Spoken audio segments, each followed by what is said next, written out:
L'Index. Un retour sur l'actualité qui a marqué votre semaine. L'Index, une émission présentée par Salim Chouieb sur Radio Québec Plus.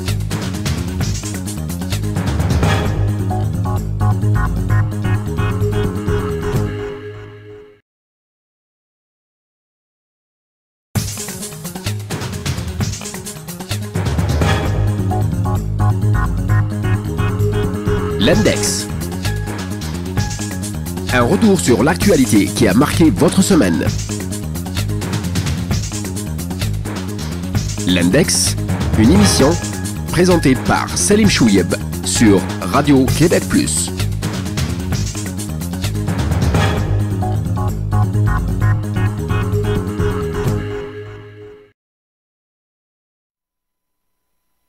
Mesdames et messieurs, bonsoir et bienvenue à l'Index sur Radio Québec Plus. Ce soir, nous recevons Madame Ève Torres, qui est candidate de Sous la Manière Québec solidaire à Montréal-Outremont.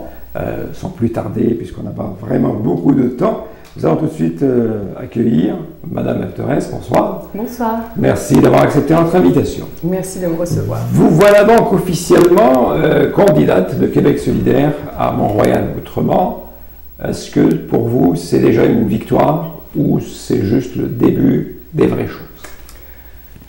C'est quand même une victoire parce que quand j'ai annoncé mon saut en politique, 2 mois donc auparavant, quand j'ai annoncé mon saut officiellement, ça a fait un petit chamboulement médiatique, on va dire.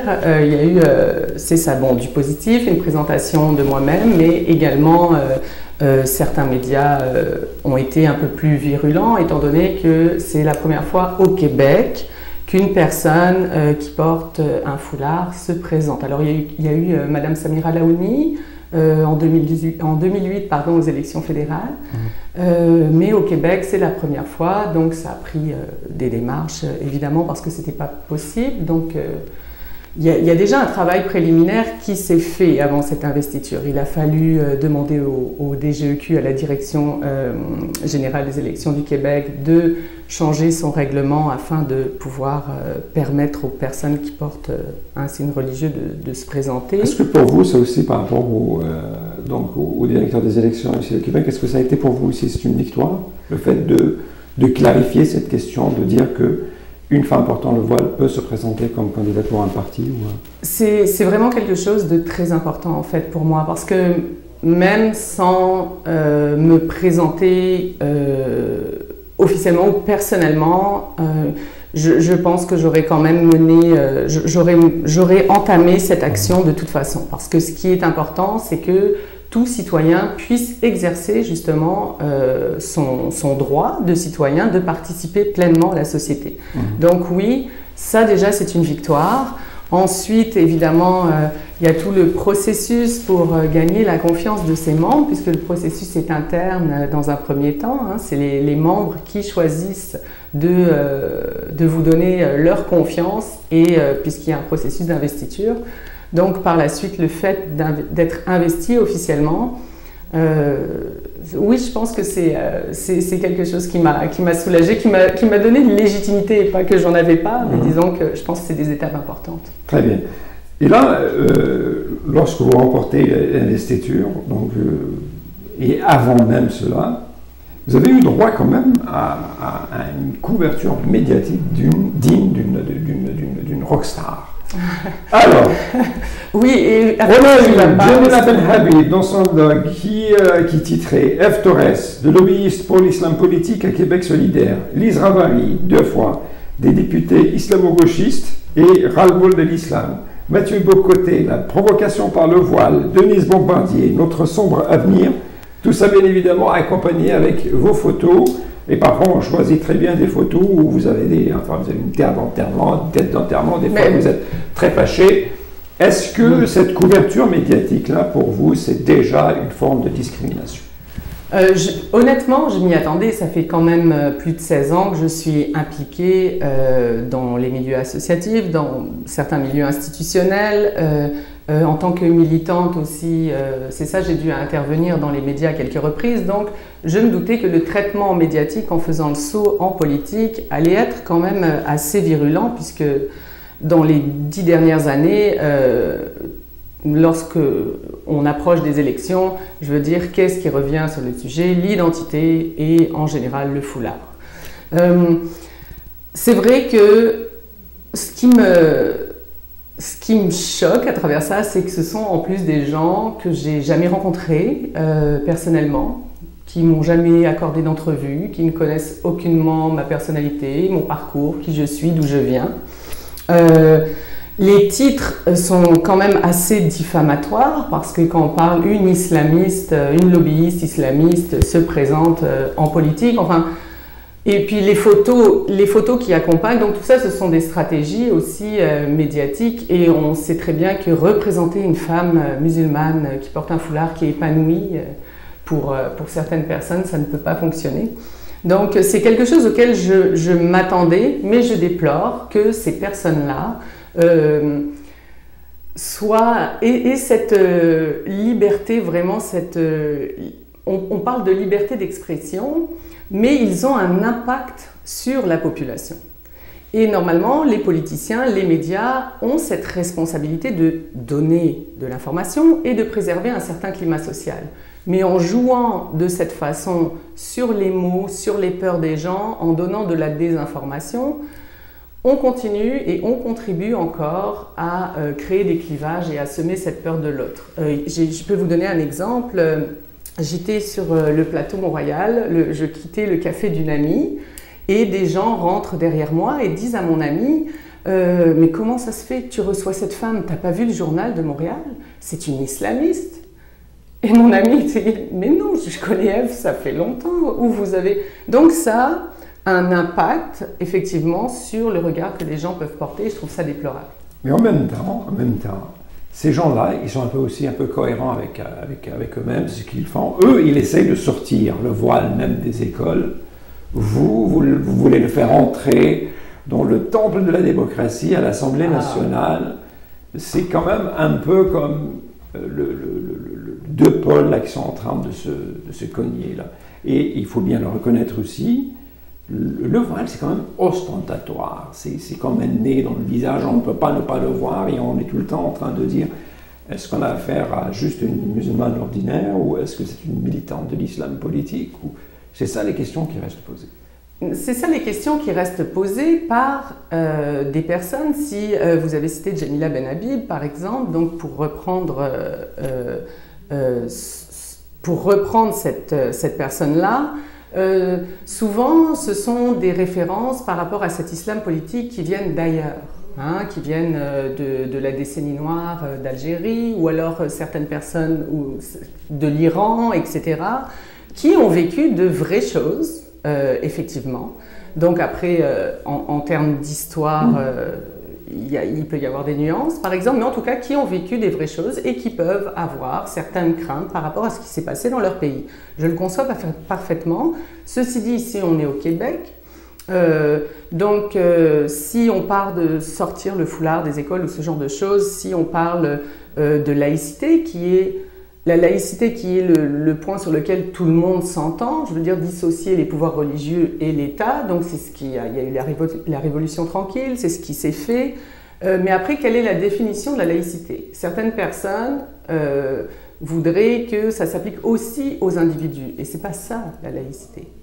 Donc, et moi mon but ce n'est pas de ramener, certes, au moins avec moi, les positions sont claires. Vous savez que je suis une personne de foi musulmane, ça c'est un fait quand vous me voyez, mais ce n'est pas de ramener à tout prix un foulard dans une institution politique, c'est en tant que femme québécoise, ça fait 20 ans que je suis au Québec, je me sens vraiment québécoise, ça m'a pris 2 ans pour me sentir québécoise. Je suis impliquée dans ma société depuis très longtemps, je travaille sur ce fameux vivre ensemble que justement certains médias, ces médias-là notamment, et certains politiciens détruisent en quelques secondes, pour se rappeler qu'il y a des musulmans correct, ça a pris l'attentat de Québec et puis ce sentiment un petit peu d'un seul coup, on a dit « Oh, mais c'est vrai, il y a des gens qui sont là, qui sont gentils, qui s'intègrent. » Enfin, je veux dire, on a eu... C'est la seule occasion, je pense, où il y a eu une couverture médiatique qui a duré à peu près une quinzaine de jours positive.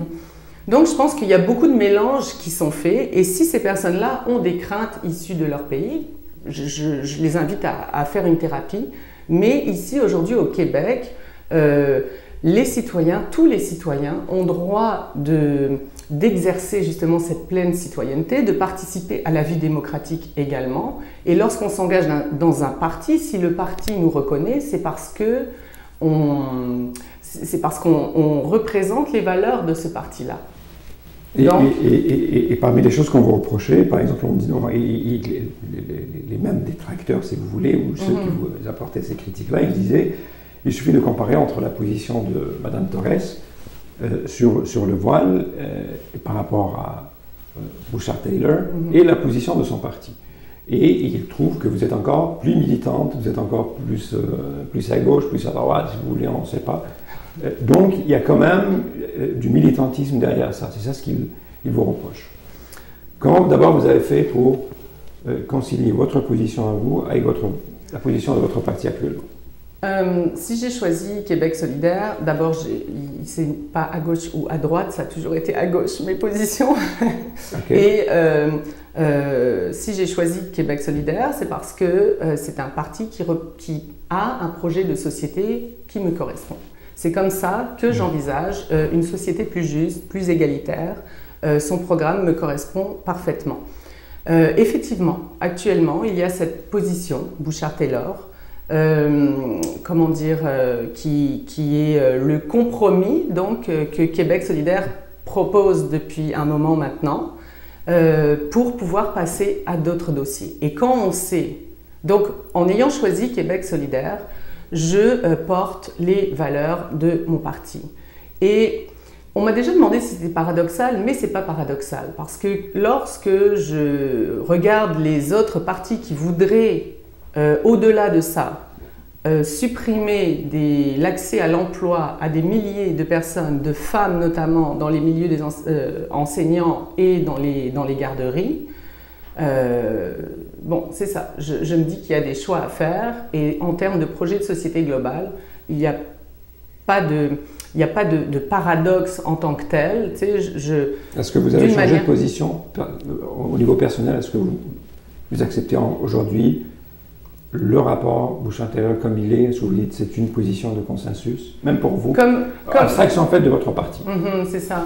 Mais comme j'ai toujours été, et d'ailleurs Québec solidaire représente ça aussi, vraiment la justice et l'égalité pour tous, l'accès à l'emploi pour tous, à une époque, notamment au moment de la charte, il a fallu prendre des positions parce que c'était vraiment un contexte très difficile. Et d'ailleurs, Monsieur Taylor, c'est ça, Monsieur Taylor, lui aussi, par la suite, enfin, il a fait partie de ce rapport et il a pris ces positions-là parce qu'on était dans un contexte. Donc aujourd'hui, à Québec solidaire, c'est là où on en est rendu, c'est la position du parti, donc c'est la position que je soutiens. Sur le plan personnel, est-ce que vous ne trouvez pas que c'est un peu fatigant? C'est qu'à chaque fois qu'on s'adresse à une femme qui porte le voile, toute sa personnalité, toute son intelligence, tout son être est réduit justement à cet accoutrement, si vous me permettez l'expression. Et on oublie que ces personnes-là peuvent avoir des idées, peuvent débattre de tous les sujets qui intéressent. Est-ce que pour vous, c'est un peu comme être obligé tout le temps, un peu comme vous êtes le Sisyphe, là, justement du mythe, de monter en haut, de redescendre en bas pour en faire remonter le gros caillou encore? Oui, je trouve ça fatigant. Certains vont vous dire, bah, si tu trouves ça fatigant, enlève ton foulard puis on arrêtera d'en parler. Mais ceci dit, si on regarde le traitement des femmes en politique et leur place encore aujourd'hui, je veux dire, bon, même sans signe religieux, il n'y a pas si longtemps, M. Lisée parlait encore de la moustache de Manon Massé, faisait des comparaisons physiques. Donc, déjà, à la base, on est en 2018 et la manière dont on traite les femmes, certainement en politique, il y a encore du travail. Donc effectivement, rajouter à ça un signe religieux, et surtout un signe religieux qu'on stigmatise particulièrement, parce que c'est ça, d'autres signes religieux, même si on dit non, c'est pas juste le foulard, c'est la kippa, c'est le turban sikh, etc. Ce n'est que du foulard qu'on parle. Alors c'est fatigant parce que oui, on doit toujours se justifier, montrer patte blanche, comme le dit cette expression justement qui est très révélatrice au niveau des mots. Il faut convaincre encore plus, et justement, d'où cet impact médiatique là négatif et politique également de certains propos qui, au lieu d'avoir un discours qui ferait aussi de l'éducation populaire, joue sur cette peur des gens, donc ça rajoute effectivement une difficulté. Mais ce qui est positif pour moi, c'est que, et puis je le fais depuis des années, je rencontre les gens, combien de fois je me suis rendue dans des cégeps, dans des centres de femmes, pour me prêter à ce jeu, si on peut appeler ça comme ça, de laisser les gens poser toutes leurs questions pour essayer de démystifier un petit peu tout ça. Donc c'est sûr que le travail est double, mais vous savez, je me dis, il y a toujours des premières fois. Donc là, on a parlé de nous pendant 10 ans, aujourd'hui on parle de nous, mais je m'assois aussi à la même table, donc peut-être que cette fois j'ai aussi un droit de réplique. Mais il y a eu beaucoup de premières fois. Il y a eu des premières femmes, il y a eu une première femme noire.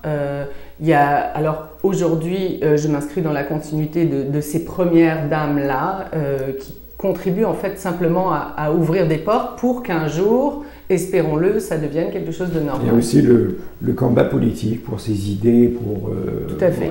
Donc on doit le faire. Qu'est-ce qui vous a amené en politique, là, oublions un peu le voile, là. Si je vous demandais de me parler de 2 éléments, là, deux valeurs, 2 choses que vous avez vraiment envie de faire en politique, et où il y a des choses à changer en politique aujourd'hui. Oui, vraiment. Déjà, la première chose, c'est que ça fait, comme je le disais tout à l'heure en début d'entrevue, ça fait plus de 16 ans que je m'implique dans ma société, avec les gens. Donc auprès des itinérants, des jeunes, des femmes. Pour les femmes aussi issues de la diversité, les femmes musulmanes notamment, pour encourager les personnes à s'impliquer dans leur société. J'ai collaboré sur de nombreux projets et en tant que femme impliquée, que militante, j'ai constaté aussi quand même les limites.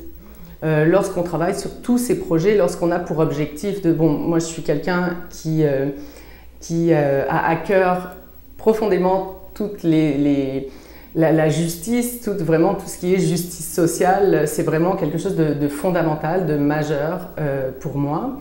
Et dans mon engagement citoyen, dans mon engagement bénévole ou associatif, j'ai pu quand même constater les limites qu'il y a. Donc en parallèle, ça fait 16 ans que je critique les médias et les politiques, et les non-politiques prises en fait.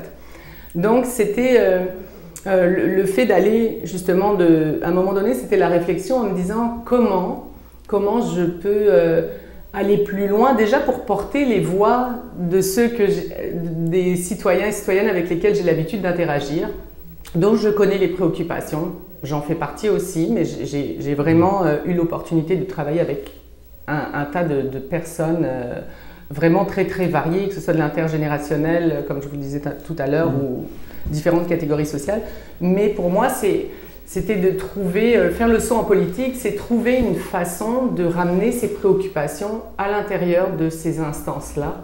Et c'est ça, en même temps de faire partie aussi des décisions à ce moment-là, de ne plus être simplement spectateur. On reproche beaucoup de choses à votre parti, et pas seulement comme Québec solidaire, mais cette mouvance de la gauche qu'on nous présente parfois comme elle a beaucoup des idées qui relèvent beaucoup plus du délire, c'est pas réaliste, c'est des rêveurs, c'est des gens qui sont un peu schizophrènes, ils ont perdu le contact avec la réalité, etc. Et certains commencent même à dire, vous voyez, si on n'arrive pas à avoir cette faveur populaire, ce succès populaire et électoral, c'est parce que justement, ils ne sont pas capables d'aller toucher ces gens-là. Pourquoi aujourd'hui la gauche n'a pas les succès qu'elle mériterait, alors que vous êtes en train justement de défendre ces causes de justice, de pauvreté, d'égalité entre hommes et femmes, etc. Qu'est-ce qui cloche? Pourquoi ça avance pas? Je pense que les gens se confortent en fait dans certaines positions. On les voit, quand on discute avec les gens, il y a des statistiques aussi, si je ne m'abuse, qui parlent toujours du mécontentement politique, du cynisme qui s'est installé en politique, etc. Mais j'ai l'impression que les gens ont quand même peur de changer. Donc, souvent, par réflexe, on vote pour les vieux partis. Parce qu'on va se dire, Québec solidaire, ouais, je ne sais pas, il n'y a pas beaucoup de gens qui votent, je ne me mouille pas. Donc, mais là, le parti qui en avance dans les sondages, c'est un parti relativement nouveau, là, avec la CAQ. C'est un parti relativement nouveau, ce sont les mêmes personnes. La CAQ, ça mélange libéral, CAQ, je parle de la CAQ. C'est un peu votre antithèse, donc on parle de changer un gouvernement qui a pratiqué une austérité sévère. Mais ils ont les mêmes habitudes politiques. Oui, c'est ça. Mais comment on peut expliquer ce paradoxe? Mais je pense que pour faire de la politique et avoir un idéal de société, ça prend un rêve, ça prend un idéal social. Mais ça n'est pas être rêveur que de vouloir remettre les préoccupations citoyennes au cœur de nos politiques. Si ce n'est pas aujourd'hui à la mode, ça pourrait le devenir demain. Mais c'est ça, je veux dire, on avait vu une vague orange avec Jack Layton à un moment donné, les gens ont pris une certaine conscience. Je me pose souvent la question, j'étais à un débat plutôt dans la matinée, donc avec des représentants aussi de la CAQ, du PQ et du Parti libéral. Et on parlait de l'implication des jeunes, la volonté des jeunes de s'impliquer. Alors, on reste en fait, les gens veulent plus parler, les jeunes veulent plus parler des politiques identitaires. Donc, ils vont fuir le PQ et la CAQ d'une certaine façon. Ils vont aller peut-être vers le libéral parce que ils se disent, eux, ils vont nous empêcher, ils vont pas nous empêcher d'accéder à nos rêves. Mais par contre, en 15 ans de pouvoir, il n'y a eu aucune décision politique qui a fait en sorte qu'aujourd'hui, on a une réelle représentation de la diversité, par exemple, dans les institutions. Il n'y a aucune politique qui a été mise en place. Moi, ça fait 20 ans que je suis au Québec. On parle encore de reconnaissance des diplômes. C'est les discussions que j'entendais chez des gens issus de la diversité. Et on parle encore de ça. Je veux dire, on n'est jamais en mode solution. Donc, je pense que ça ne vient pas uniquement... La gauche, c'est comme... on dirait que les gens ont peur d'essayer, alors qu'en fait, c'est ce qu'ils veulent. Et c'est ça qui est un peu... peut-être qu'il faut être... Parce qu'en fait, notre force et cette politique-là vient de la base. Et c'est comme ça que moi, j'envisage de faire de la politique. Aujourd'hui, on est dans un système politique où les décisions se prennent... La base, ils veulent des baisses d'impôts. Vous dites non, il ne faut pas baisser les impôts, au contraire, il faut investir dans les services. Ils veulent avoir de la bière moins chère, comme on l'a vu avec Doug Ford en Ontario. Donc, c'est vous qui paraissez un peu, parfois, en décalage avec la réalité. C'est pour ça que je vous dis. C'est pas être en décalage avec la réalité. Lorsque on propose de refinancer, par exemple, les écoles publiques pour, faire en sorte que tout le monde ait accès à l'éducation, c'est pas hors de la réalité. C'est ce que veulent les gens. Lorsque l'on parle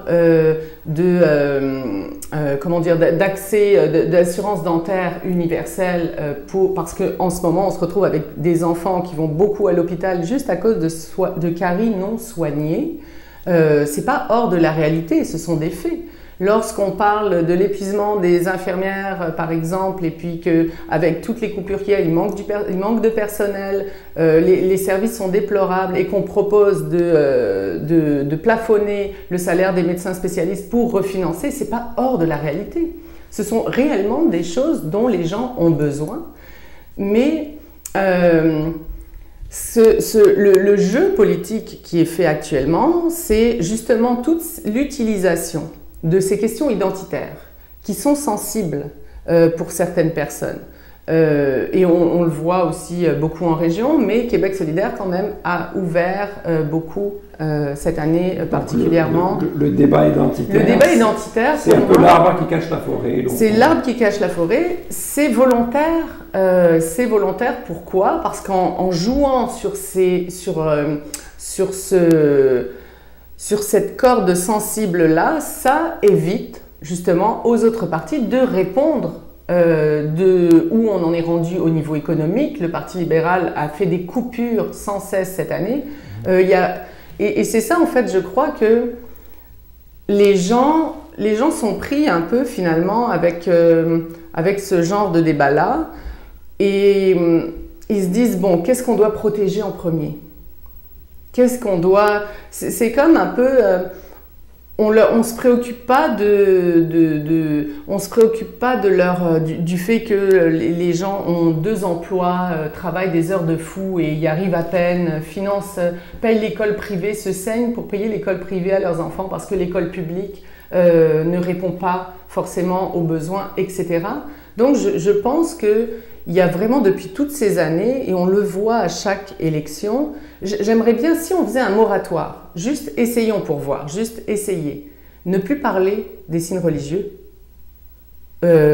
pour ces prochaines élections-là. Parlons d'éducation, parlons d'économie, parlons d'environnement, etc. Alors là, on va voir. Je suis très curieuse de voir ce que ça pourrait donner. Et je mettrai au défi les autres partis d'aborder les questions de cette façon-là, sans parler de tout l'aspect identitaire. Ça serait vraiment très intéressant. Ces sujets-là, donc justice, pauvreté, égalité, refinancer justement, réinvestir dans le secteur public, tout ça. Comment vous comptez défendre tout ça dans votre comté? Vous êtes contre Pierre Arcan. Et Mont-Royal Outremont, c'est quand même pas, comme on dit, Saint-Henri ou Hochelaga, où il y a quand même des poches de pauvreté qui sont bien connues, etc. En fait, la circonscription, bon, c'est une nouvelle circonscription, elle a été redéfinie. Il n'y a pas vraiment de classe moyenne, effectivement, dans ma circonscription. Il y a des gens très riches et il y a aussi des gens très pauvres, parce que j'ai aussi toute une section de Côte-des-Neiges où il y a une population issue de l'immigration qui se retrouve pris avec des problématiques. Mais ces gens-là, on dit, ils ne votent pas, ces gens-là. Mais voilà. Eh bien non, ces gens-là votent. Parce que ces gens-là, pour qu'ils votent, il faut s'intéresser à eux. Et c'est ça. C'est-à-dire que des gens comme M. Arcan sont là depuis tellement longtemps, un peu comme ça s'est passé avec Denis Coderre. On ne fait pas de terrain, on n'est pas sur le terrain. On ne répond pas. Moi, j'ai rencontré beaucoup de gens, et je ne dirai pas lesquels, comme ça je garde mes sources pour moi. Mais j'ai rencontré beaucoup de gens, beaucoup de communautés qui se sentent orphelins politiques au niveau du palier provincial, qui se sentent abandonnés par ce palier-là. Donc ça veut dire que des gens comme M. Arcan, qui sont là depuis tellement longtemps, prennent le vote des gens pour acquis. Mais moi je pense que c'est pas comme ça qu'on fait de la politique. Il faut vraiment aller sur le terrain, il faut vraiment s'intéresser aux gens. Donc on a dans notre circonscription des problèmes d'accessibilité à des logements décents, on a vraiment ça. Il y a tout le problème du refinancement des organismes qui est très important, pas seulement pour la francisation et l'intégration, parce qu'il ne faut pas oublier qu'il y a quand même grande diversité de population dans cet arrondissement, mais dans cette circonscription. Oui. Et que donc c'est sûr que le provincial, c'est un peu laver les mains de toute cette question-là d'accès à la francisation et à l'intégration des nouveaux arrivants en laissant ça à des organismes qui sont très mal financés et qui n'arrivent pas à fournir les services à toutes les personnes. Donc ça, vraiment refinancer tout ce qui est service, le communautaire, c'est quelque chose, c'est une ressource vraiment très importante. Et évidemment, le souci de l'éducation, c'est quand même quelque chose, même si je suis dans une circonscription où les gens ont forcément, en tout cas pour beaucoup, les moyens de payer des écoles privées, mais si l'école publique, comme j'ai pu discuter avec certains, si l'école publique offrait une éducation de qualité, offrait les ressources nécessaires, les gens iraient à l'école publique. C'est un service public, c'est nos deniers, c'est notre argent, donc... Qu'est-ce que vous répondez aux gens qui disent que, bon, F. Torres, à Mont-Royal, autrement, ça prouve que Québec solidaire n'est pas dans une logique de victoire électorale, etc. Il est juste dans une stratégie de croissance et que donc pour eux, vous êtes déjà éliminé. C'est juste de la figuration. Ah bon? Qu'est-ce que vous répondez à ça? Alors, j'ai choisi Mont-Royal-Outremont comme circonscription. J'ai choisi Mont-Royal-Outremont parce que pour moi, c'était important de choisir une circonscription où je pouvais avoir une attache, vu que, comme je l'ai déjà dit, je n'y vis pas. Mais j'y ai vécu.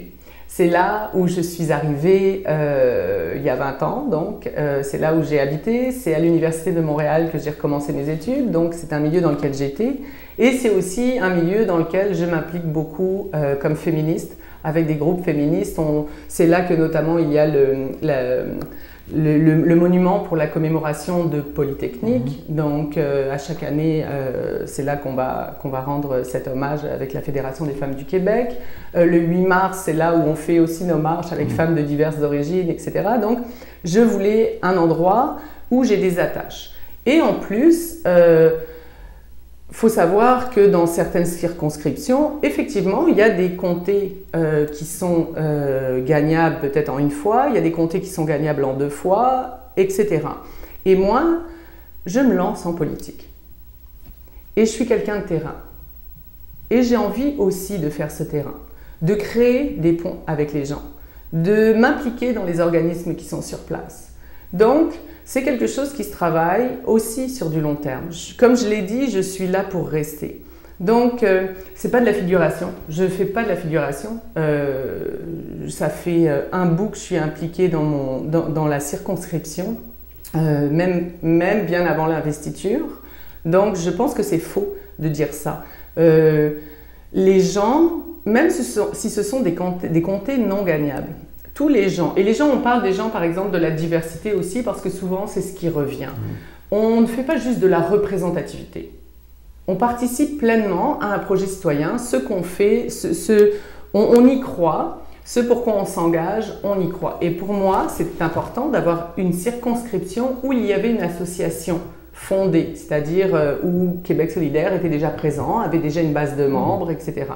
Donc, c'est un choix délibéré que j'ai fait et comme on le sait aussi en politique, il faut travailler son terrain, mais on ne sait pas, il y aurait peut-être une vague solidaire. Et bien sûr, sur cette vague solidaire possible, pourquoi pas. Sait-on jamais. Justement, la politique, c'est le domaine du possible. F. Torres, je vous remercie beaucoup d'être venu aujourd'hui, justement, de dévoiler un peu une partie de vous-même, de parler un peu de vos idées aussi, parce que jusqu'à présent, moi personnellement, tout ce qu'on voyait, c'est les articles qui sortaient comme ça dans la... Mais j'ai le vent dans les voiles, alors je pourrais vous surprendre. Alors voilà, donc c'est tout ce qu'on vous souhaite, justement. Merci. Pourquoi pas, si vous gagnez dans cette circonscription-là, ça serait, à mon avis, l'une des plus grandes surprises de l'histoire du Canada. Ici encore une fois, donc, une femme qui porte le voile, terrasse Pierre Arcan, ça serait, ça serait vraiment quelque chose digne d'un film. Alors voilà, on vous souhaite bon courage parce Merci. que vous allez en avoir besoin quand même. Oui. Et vous avez du pain sur la planche avec beaucoup de travail qui vous attend. On est prêt. Et c'est une très longue campagne électorale qui vous attend. C'est parti, merci beaucoup. C'est moi qui vous remercie. À la prochaine. Merci à vous de nous avoir suivis. On vous donne rendez-vous la semaine prochaine. D'ici là, comme on dit, toujours gardez le sourire. Au revoir.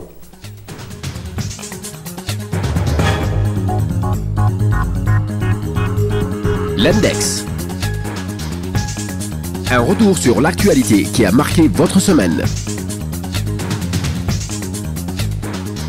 L'Index, une émission présentée par Salim Chouyeb sur Radio Québec Plus.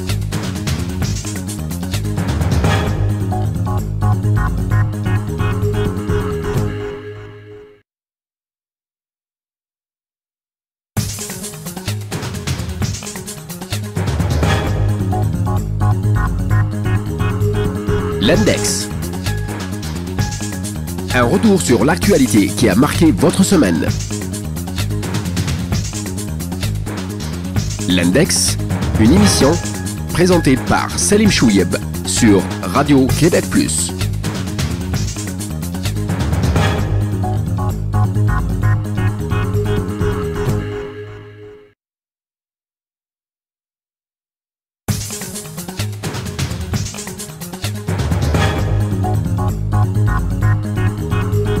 L'Index.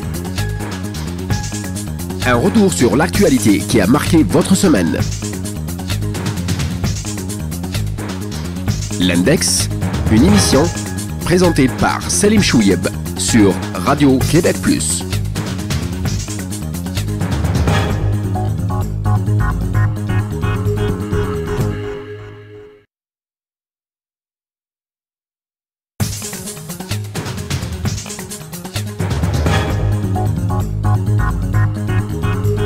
L'Index. Un retour sur l'actualité qui a marqué votre semaine. L'Index, une émission présentée par Selim Chouieb sur Radio Québec Plus.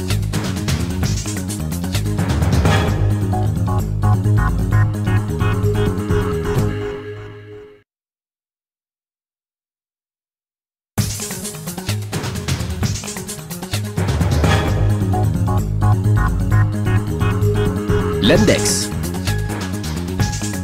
Un retour sur l'actualité qui a marqué votre semaine. L'Index, une émission présentée par Selim Chouieb sur Radio Québec Plus.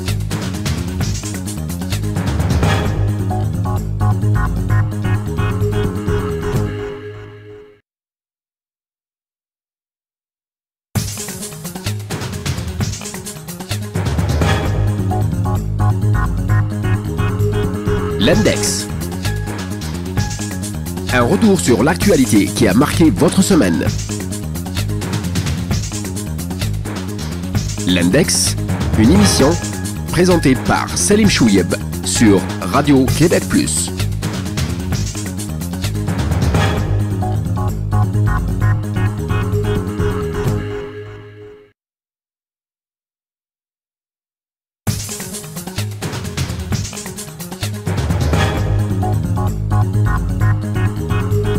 L'Index.